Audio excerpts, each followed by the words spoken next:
नाशिकमध्ये गेल्या काही दिवसांपासून भोंदूबाबा अशोक खरात याचं प्रकरण चांगलंच गाजतंय।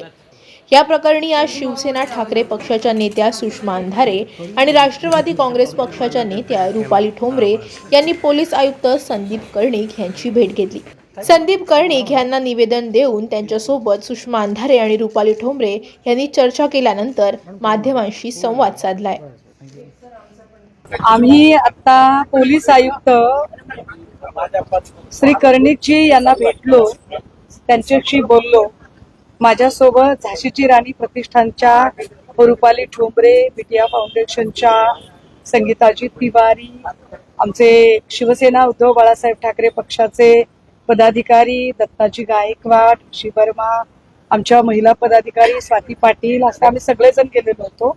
त्यांच्याशी बोललो। मात्र अडचण अशी आहे की त्यांनी फक्त पहिला FIR लिहून घेतलेला आहे, मात्र SIT FIRच्या 3 दिवस आधीच फॉर्म झालेली होती।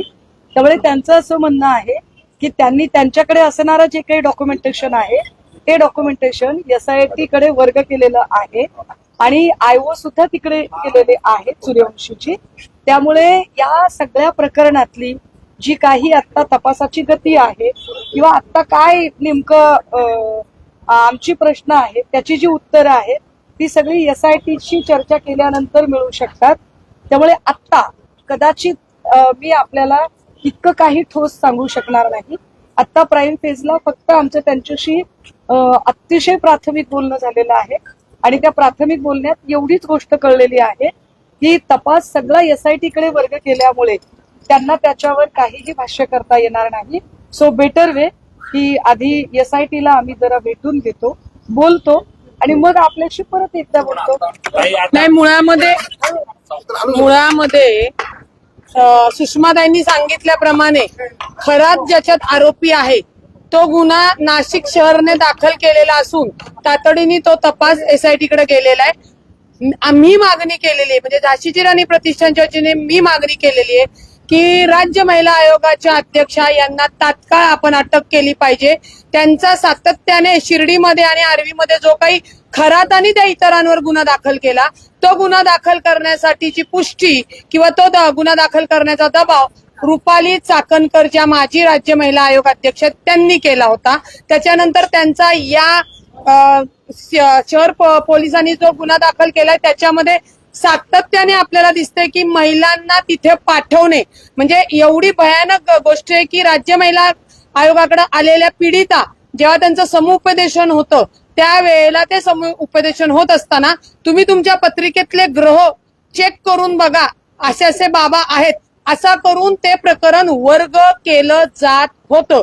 त्याच्यामुळे शहर पोलिसांनी जरी प्रकरण SIT कडे दिलं असेल तरी यांच्याकडेही आम्ही कायदेशीर पद्धतीने निवेदन दिले की रुपाली चाकणकर यांना तातडीने अटक झाली पाहिजे आणि पुणे शहरामध्ये जे काही लोक आले होते, ज्यांनी कुठल्या सामाजिक कार्यकर्त्याला भेटले होते, ते प्रकरण का दाबलं गेलं, त्याच्यामध्ये किती आर्थिक देवाणघेवाण झाली याही तपासात गोष्टी येणं गरजेचं आहे आणि त्यांनाही गुन्ह्यात दाखल आरोपी करणं गरजेचं आहे। आता तुम्ही जो दावा केला समुपदेशन करण्याच्या वेळेला तर अशा कोणत्या महिला तुम्हाला भेटल्या का त्या सगळ्या संदर्भात? ज्यांना पाठवलं त्या महिला भेटल्या, ज्यांना पाठवलं तुम्हाला सांगते हे भोंदूबाबा प्रकरण जेव्हापासून झालेलं आहे तेव्हापासून महिलांच्या पीडितांचे फोन येत आहेत। त्याच्यामुळे त्यांचं नाव डिस्क्लोज करणं, त्यांची ओळख न देणे या गोष्टी महत्वाच्या आहेत। म्हणजे हे रॅकेट जे काही महिला तिथे जात होत्या आणि काही एजंट त्यासाठी काम करत होते असा आरोप होते, तुमचा असा आरोप आहे का या रुपाली चाकणकर ज्या आहेत त्या स्वतः हे रॅकेट चालवत होत्या किंवा त्याच त्या महिलांना तिथे पाठवत होत्या असं जे समोर पुरावे आलेले आहेत, जी परिस्थिती आली आहे त्याच्यानुसार ते रॅकेट स्वतः रुपाली चाकणकर चालवत आहे ह्या परिस्थितीवरनं प्राथमिक दर्शवते। आता CP साहेबांना तो अधिकार नसल्यामुळे म्हणजे त्यांच्या कार्यक्षेत्राचा तो अधिकार त्यांना नसल्यामुळे ते त्याच्यात आम्हाला डिटेल माहिती देऊ शकत नाही। तेजस्विनी सातपुते देऊ शकतात का रुपाली चाकणकर यांना तुम्ही अजूनपर्यंत चौकशी केली नाही? त्यांच्याकडं सगळे रोज एका महिलेचे व्हिडिओ बाहेर येत आहेत। अहो, अजून कुणाच्या चाकणकरचे किंवा चाकणकरांच्या फॅमिलीमधले आहेत का व्हिडिओ याची माहिती द्या ना। महाराष्ट्रातल्या महिलांनाच विनाकारण जे एक्सपोज किंवा त्यांची बदनामी केली जाते, ज्या पीडिता आहे, ज्या पद्धतीने व्हिडिओ व्हायरल होत आहेत, म्हणजे अक्षरशः महाराष्ट्रातली कुटुंब हादरलेली आहे। तुमचं म्हणणं आहे का चाकणकरांचे व्हिडिओ त्यांच्याकडे आहे? तपास करावा एसआयटीनी. आम्हाला जी काही माहिती मिळाली आहे किंवा जी माहिती या आरोपींना अटक केल्यानंतर पोलिसांना पण मिळालेली आहे ती समोर आणावी त्यांनी. अशा ज्या महिला तुमच्याकडे आल्या त्यांना घेऊन तुम्ही तक्रारीसाठी पुढे येणार आहात का नाशिकमध्ये? एक लक्षात घ्या, त्या महिलांना मी सांगितलेलं की पोलीस तक्रार तुम्ही करा.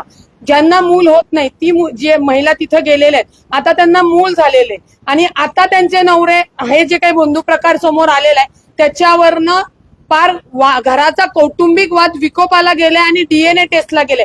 आपण समजतो कायदेशीर पद्धतीने न्याय मिळाला पाहिजे, पण हे होत असताना अनेक कुटुंब बर्बाद होत आहेत आणि त्याला जबाबदार हा बंधू बाबा आणि अनुषंगाने राज्य महिला आयोगाच्या माजी अध्यक्ष आहेत. त्याच्यामुळे त्या महिलांची जोपर्यंत तयारी होत नाही पोलीस स्टेशनला तक्रार करायची, मी त्यांना फोर्स करू शकत नाही. ज्यावेळी त्यांची मानसिक तयारी होईल, त्यांना चांगलं वातावरण वाटेल किंवा विश्वास वाटेल, तेव्हाच त्या महिला बाहेर पडणार आहे. आणि मी राजकारणासाठी किंवा याच्यामध्ये सांगण्यासाठी एखाद्या महिलेला इन्सेस करायला फोर्स करायला कायद्याने ते योग्य नाही. एसआयटीच्या कस्टडीमध्ये असलेले व्हिडिओ एसआयटीच्या बाबाकडे आता राज्य महिला आयोगाकडे ज्या काही तक्रारी आलेल्या आहेत तोही डेटा एसआयटीला घेणं क्रमप्राप्त आहे आणि किती पाठवले फिगर आहे का किती महिला हे गेल्या? जेवढे व्हिडिओ दिसत आहेत ना तुम्हाला, जेवढे व्हिडिओ आक्षेपार्थ असतील त्या सगळ्या महिलांनी राज्य महिला आयोगाकडे तक्रार केली आहे. तुम्ही असं म्हणताय की सामाजिक सगळं स्थैर्य बिघडतं या सगळ्यामुळे व्हिडिओ आल्यामुळे. एसआयटीच्या कस्टडीमध्ये असलेले हे व्हिडिओ हे बाहेर कसे येतात याचा काही शोध तुम्हाला अत्यंत जबाबदारीने सांगते, पोलिसांकडे फार उशिरा आलेले व्हिडिओ, फार उशिरा आलेत.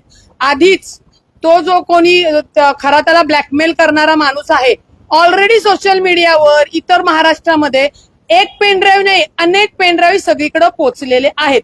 जर स्वतः तृप्ती देसाई, हे बघा, गुन्हा दाखल झाल्यानंतर बंधूबाबाचा गुन्हा दाखल झाल्यानंतर आम्ही बोलायला लागलो, आम्हाला जेव्हा तुम्ही लोकांनी समोर आणलं मीडियाच्या माध्यमातून. परंतु तृप्ती देसाई जर स्वतःहून येऊन सांगतायत की मला वर्षापूर्वी किंवा 2 महिन्यापूर्वी हे व्हिडिओ आले होते आणि मी सीएम कडे पाठवलं, मी हॅव केलं, मी त्याव केलं.